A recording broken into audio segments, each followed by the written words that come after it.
డబ్బులు సంపాదించడానికి పనికిరారు, కానీ మిగతా అన్ని విషయాల్లో ఆడదాని పెత్తనం నడుస్తే బాగుంటుంది అనేసి అనుకుంటారు. అది కూడా నడవద్దు అనేసి ఇంకొంతమంది అనుకుంటారు. అంతా మేం చేస్తే చాలు, వీళ్ళు నిలబడి చూస్తే చాలు అనుకునే మనుషులు కూడా ఉంటారనమాట. చూడ్డానికి తప్ప దేనికి పనికిరావు అనే ఒపీనియన్ మీద చాలామంది మాట్లాడతారు. నెగిటివ్గా మాట్లాడి చాలా ఇబ్బంది పెట్టేస్తారు. కానీ రియాలిటీ ఏంటో మనం వీడియోలోకి వెళ్ళే ముందు మాట్లాడుకుందాం. ఇవాళ నా మార్నింగ్ రొటీన్ చూయిద్దామని అనుకుంటున్నా. అందులో ఈ టాపిక్ గురించి అయితే మాట్లాడతాను. వీడియోకి అయితే లైక్ వేసి స్టార్ట్ చేసేద్దాం. అన్నిటికీ ఆడది పనికొస్తుంది, కానీ డబ్బు సంపాదిస్తే తలపొగరు నెత్తికెక్కుతుంది అంటారు. ఎందుకు తలపొగరు నెత్తికెక్కుతుంది, అలా ఎందుకు ఆలోచిస్తారో నాకు అర్థం కాదు. మగవాళ్ళే ఇలా ఆలోచిస్తారని కాదు, చాలామంది ఆడవాళ్ళకు కూడా కొంతమంది అంటూ ఉంటారు. మళ్ళీ వాళ్ళు జాబ్ చేస్తారు, కానీ ఇంకొకరిని మాట అంటారు. వాళ్ళు జాబ్ చేస్తారు, ఇంట్లో పని చూసుకుంటారు, హస్బెండ్ని చూసుకుంటారు. రివర్స్ ఇంకో ఆడది జాబ్ చేస్తుంటే దానికి తలపోగురే, దానికి బాగా ఎక్కువైందే అని మాట్లాడతారు. ఒకరిని నెగిటివ్గా మాట్లాడే ముందు మీరు ఏం చేస్తున్నారు అనే విషయాన్ని కూడా ఆలోచించాలి కదా. అంటే అందరినీ నేను తప్పు పట్టట్లేదు, కొందరు ఉంటారనమాట. ఇంకొందరు మగవాళ్ళు ఎలా మాట్లాడతారంటే, దీన్ని ఎక్కడికి పంపించదు, ఇది జాబ్ చేస్తే దీనికి తలపోగరు, దీనికి కోపం బాగా, మళ్ళీ ఆయనతో నాకు విలువ ఇవ్వదు, దీని రాజ్యం నడుస్తుంది, అన్ని ఇష్టానికి చేస్తుంది అని అంటారు. ఒక్క విషయం నేను చెప్పనా, ఆడది కష్టపడుతుంది అంటే నా భర్తకి కష్టాన్ని తక్కువ చేయాలి, అంటే సాయం చేయాలి, తన కష్టాన్ని నేను తక్కువ చేయాలి, అంటే తను పడేది నేను కూడా చేస్తే తనకి తక్కువ అవుతుంది కదా, నేను తనకి సాయపడినట్టుగా ఉంటుంది కదా, అప్పుడు ఇద్దరం చేసుకుంటే కలిసిమెలిసి ఉంటుంది కదా, ఆ డబ్బులు కూడా ఆడదే మింగేదండి, ఆ డబ్బులు కూడా ఇంటికే ఖర్చు పెడుతుంది. ఇది రియాలిటీ. తెలిసి కూడా తనని చాలా నెగిటివ్గా మాట్లాడతారు, తనని చాలా ఇబ్బంది పెడతారు. ఏంటి నువ్వు చేసింది ఏంటి, నువ్వు పెట్టింది ఏంటి అని మాట్లాడతారు. తను కొన్ని రోజులు కనుక కూర్చుంటే మాత్రం, కాకపోతే తను సాయం చేయాలి అనే ఉద్దేశంతోటే జాబ్ చేయడమైనా ఏం చేయడమైనా నా భర్తకి సాయంగా ఉండాలి, తన కష్టంలో నేను కష్టం అవ్వాలి, కలిసి చేసుకుంటే ఇంకా ఈజీ అవుతుంది కదా, మేమే కదా పెద్దగా అవుతాం. ఏ ఆడపిల్లకైనా నా భర్త, నా పిల్లలు, నా ఇల్లు మంచిగా ఉండాలి అనే ఆలోచన ఉంటుంది, ఉండడంలో తప్పు లేదు. కానీ తను ఎలా ఆలోచిస్తుందో అని కూడా ఆలోచించాలి. తనకి సమయం మనం ఇవ్వాలి అనే ఆలోచన మనకు ఉండాలి కదా. కొందరు అలా చేయరు, తనని ఇబ్బంది పెడతారు. ఇబ్బంది పెట్టడం అని అంటే వెళ్ళొద్దు, ఉండు, ఏం చెయ్యకు అనేసి అంటారు. తను ఆలోచించేది ఏంటి, జాబ్ చేస్తే మాకే ఉంటాయి కదా రూపాయి. ఇందులో ఇంకొంతమంది నెగిటివ్గా ఉంటారనమాట. అంటే తలపోగరు అనేసి అన్నాను కదా, నిజంగా కొందరు ఆడవాళ్ళకి తలపోగరు వచ్చేస్తుంది.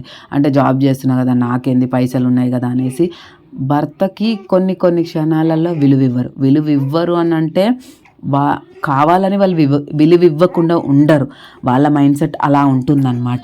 కొన్ని టైమ్స్లో వాళ్ళు స్ట్రెస్ వల్లనో ఏదో టెన్షన్ వల్లనో కోపంగా అనేసరికి, ఇది జాబ్ చేస్తుంది కదా, నాకు విలువ ఇస్తలేదు, ఇది నన్ను పట్టించుకుంటలేదు, దాని ఇష్టానికి మాట్లాడుతుంది, ఇక్కడి నుంచి అక్కడ జాబ్ చేయడానికి వెళ్తుంది కదా దూరం, నాకంటే ఎక్కువ పైసలు సంపాదిస్తుంది కదా, అందుకు ఇలా మాట్లాడుతుంది అని అనుకొని చాలామంది జాబ్ చేసిన వాళ్ళని కూడా ఆపేస్తున్నారు.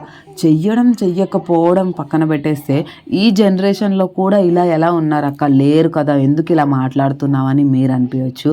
70-80% ఆడవాళ్ళు చాలామంది ఇలానే ఇంట్లో ఉంటున్నారు, జాబ్స్ చేయట్లేదు. ఇంకొంత విషయం చెప్పాలంటే, యూట్యూబ్లో వీడియోస్ కానీ ఇన్స్టాగ్రామ్లో వీడియోస్ కానీ చేయట్లేదు. ఇలా మా వాళ్ళు ఏమనుకుంటారో, మా చుట్టాలు ఏమనుకుంటారో, మా అత్తయ్య ఏమనుకుంటుందో, మా అమ్మమ్మ ఏమనుకుంటుందో, మా మామయ్య, ఇలా నెగిటివిటీ వల్లే చాలామంది బ్యాక్గా పడిపోతున్నారనమాట. ఒకటి చెప్తాను, కుదిరితే ఎంకరేజ్ చేయాలి, కానీ కాళ్ళు పట్టుకొని కిందికైతే గుంజవద్దు. ఎందుకంటే ఆడపిల్లలు చిన్నప్పటి నుంచి అల్లారు ముద్దుగా పెరిగి ఒక ఇంటికి వచ్చిన వాళ్ళని కూడా అంతే ప్రేమగా, వాళ్ళు అడిగేది లక్షలో ఏదో తెచ్చి పెట్టే నాకు ఇచ్చేయి అనేసి అడగరు, కొద్దిగా ప్రేమే అడుగుతారు. నాకు తెలిసి అందరూ అదే ఆడవాళ్ళ మనసు. నేను ఒక ఆడపిల్లని కాబట్టి చెప్తున్నా, ప్రేమగా ఉండాలి, కలిసి ఉండాలి అందరితో, ఉంటూనే నా భర్త నాకు సాయం చేయాలి అనేసే ఉంటుంది. అది జాబ్ విషయంలో కానీ ఎందులో అయినా సరే సాయంగా ఉంటూ కలిసి చేసుకుంటేనే ఆ జీవితం ఎంత బాగుంటుంది. ఒకసారి ఆలోచించండి, మీ ఫీలింగ్ ఏంటో కూడా కామెంట్ చేయండి. జీవితమా, డబ్బు కోసమే నా జాబ్ చేసేది అని అంటే నేనైతే అస్సలు ఒప్పుకోను. డబ్బు జీవితం కాకపోవచ్చు, కానీ మనం బతకాలంటే ఆ డబ్బు ఉండాలి. డబ్బు మాట్లాడుతుంది అక్క, డబ్బు వల్లే అందరూ విడిపోవడం కానీ కలవడం కానీ అని అంటే, డబ్బుని మన జీవితంలోకి తీసుకురాకపోతే అలా ఉండదు. అంటే ఇక్కడ ఒక క్వశ్చన్ రేజ్ అవ్వచ్చు, డబ్బును తీసుకురాకపోవడం ఏంది, డబ్బు లేకపోతే ఎలా బతుకుతాం, నువ్వే రెండు మాట్లాడుతున్నావు అనేసి అనుకోవచ్చు. మన అవసరానికి డబ్బు ఉంటే సరిపోతుంది, మన అవసరం తీర్చడానికి కూడా డబ్బు ఉండాలి, కరెక్టే. కాకపోతే మన బంధుత్వాలు బంధాల దగ్గర నేను ఇంత సంపాదిస్తున్నా అని నీ రిలేటివ్స్ దగ్గర చెప్పుకో, కానీ నీ హస్బెండ్ దగ్గర చెప్పుకొని నీ హస్బెండ్ని తక్కువ చేస్తే మాత్రం తిరిగి నీకే కొడుతుంది అది. ఎందుకు అనంటే వాళ్ళు మనల్ని బయటికి వెళ్ళనివ్వరు. వాళ్ళని వదిలేసి మన జీవితాన్ని మనం ముందుకు ఎలా నడిపిస్తాం? ఎందుకంటే మనం ఉన్నదే ఇన్సెక్యూర్ లైఫ్. మన హస్బెండ్ అన్నీ తనే అనుకొని మనం వచ్చినప్పుడు తనను వదిలేసి వేరేగా వెళ్ళి మనం బతికి, ఇప్పుడున్న సొసైటీ అందరూ నాకు తనొద్దు, వేరేగా నా జీవితం నేను బతుకుతా అని చాలామంది ముందడుగు వేస్తున్నారు. కానీ అందరూ అలా ముందడుగు వేయరు. ఎవరైనా సరే ఆలోచిస్తారు. అలా ఆలోచించి లోపల బాధపడే వాళ్ళు చాలామంది ఉన్నారు. కానీ మానసికంగా బాధ పెట్టకుండా మనసుగా తీసుకొని మా అమ్మే అనుకొని ప్రేమగా మాట్లాడి చూడండి. ఇలా మాట్లాడుతూ పోతే ఇంకా చాలానే ఉన్నాయి. వాళ్ళ బాధ మనం లెక్కలేనంత బాధ వాళ్ళకి. రోజంతా ఇంట్లో కష్టపడి పిల్లల్ని చూసుకుంటూ వాళ్ళకుండే కొద్ది టైంలో వంట అన్నీ చేసుకుంటూ మీకోసం కూడా అన్నీ రెడీ చేసి తన మాటలు ఫేస్ చేస్తుంది అనంటే తను ఎంత స్ట్రాంగ్ అయిందో ఆలోచించండి. ఒక ఇంటి నుంచి ఏమీ తెలియకుండా వచ్చి ఇంకో ఇంట్లో అన్నీ నేర్చుకొని కలగలిపి తను ఉంటుంది, అన్నీ పడుతుంది, గొడవలు రావట్లేదు అంటే తను మిమ్మల్ని ఎంత అర్థం చేసుకొని ముందుకు వెళ్తుంది. నిన్నైనా మీ అమ్మనైనా మీ నాన్ననైనా ఇంకా ఫ్యామిలీ మెంబర్స్ ఎవరినైనా తను ఎలా వెళ్తుంది, తన పర్స్పెక్టివ్ కూడా ఒకసారి ఆలోచించి తన మీద ప్రేమ చూపించండి. ఒక్క 5 నిమిషాలు తన కోసం కేటాయించి ఏం చేస్తున్నావే, ఏం తింటున్నావే అని అడగండి. ఎందుకు ఈ మాట మాట్లాడుతున్నానంటే ఎవ్వరు ఈ జనరేషన్లో ఫోన్కి ఇచ్చినంత ఇంపార్టెంట్ భార్యకి ఇవ్వరు. కాబట్టి వాళ్ళు ఫోన్ చూసుకునేంత టైంలో ఒక్క 5 మినిట్స్ భార్యతో మాట్లాడితే తను చాలా సంతోషిస్తుంది.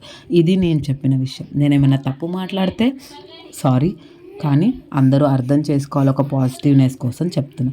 ఇది నా డైలీ రొటీన్. ఫ్రెష్ అయిపోయి తినేసి ఇంకా వాటర్ పట్టేసి ఇంకా అన్నానికి అయితే రెడీ చేస్తున్నాను. మేము బావి నీళ్ళే తోడుకుంటున్నాం, మోటార్ ఖరాబ్ అయిందనమాట.